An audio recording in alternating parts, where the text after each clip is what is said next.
Hi everybody and welcome to Australian Mining for New Starters. Today I just wanted to have a quick chat about what happens when you get to site. So once you've got a job like one of these ones, what's going to happen when you hit site. Now if you want to know what you need to be able to pass to get one of those jobs, it's all here in the mining career checklist. But once you've got the job, most sites require a plane ride to get to, and so that's a trip to the airport. Now don't take everything with you the first time that you go up. Try and stick to about 10 kilos. And the other tip is that they call them swings when you go away for however long you're going to be away from. And to say the people flying in aren't a bubbly lot is a bit of an understatement. No one likes going back to work, and that's what's happening. So the crew can often seem a bit cold, but that's all about going back to work and just finishing your break. Now, once you get to site, safety and training should meet you at the plane. If there's nobody to meet you at the plane, then you should head back down, head to camp with the crew, and jump on the bus with them. And once you get to camp, they'll sort the donger out for you. And your donger is your room back at camp, normally en-suited for most of the hard rock jobs. And they'll sort you out with that. And they'll call safety and training will come and get you.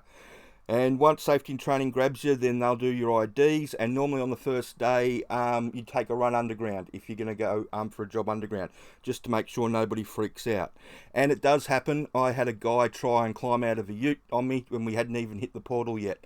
We're halfway down the pit ramp. He tried to open the door. Then he tried to roll the window down. I drove straight past the shift boss's office, straight off to the first aid room, and they ended up jabbing him with a needle and flying him out on the next plane out. So it happens, people freak out, so they try and front load that now, going underground on the first day. Then once you do that, the next few 3 to 7 days, depending on what site you're on and who you're working for, is all about inductions. And they're going to show you the way that they want the job done, what the rules are, all that sort of stuff, all the information that you've got to learn.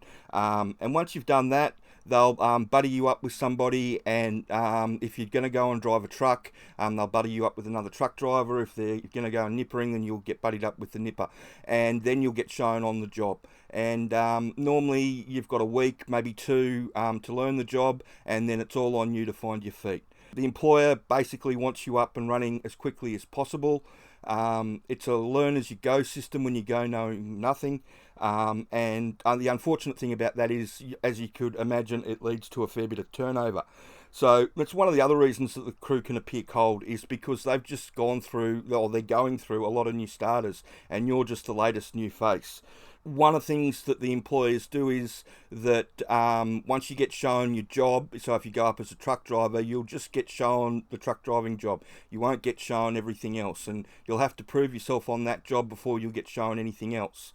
Now, the reason that employers do that is they don't want you leaving for another job. The more you train somebody up, the more opportunity there is around the place, and there's lots of opportunity. You can see all the opportunity here on the on Seek, and a lot of these jobs, while they're looking for experienced bogger operators and all that sort of stuff, they'll take often people that have just been trained up at another site, and that's why employers really don't like training new starters up on anything apart from the job that they're going to do.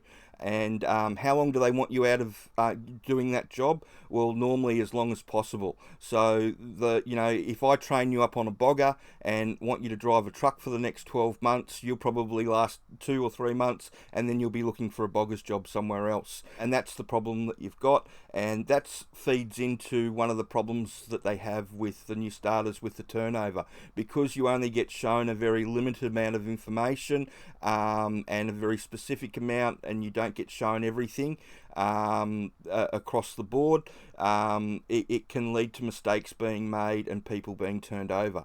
The other thing that happens in the first couple of weeks of being on site is that lots of people work out that mining's not for them, that they don't want to do the job, because there's not a lot of information about what the actual job is. For a lot of people, they get there and they think, oh gee whiz, this is mining, this isn't for me.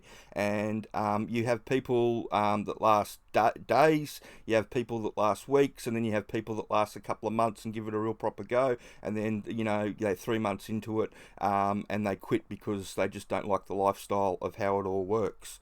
and that's a big problem for the employers and why you see so many job ads around. So that's what happens when you get to site.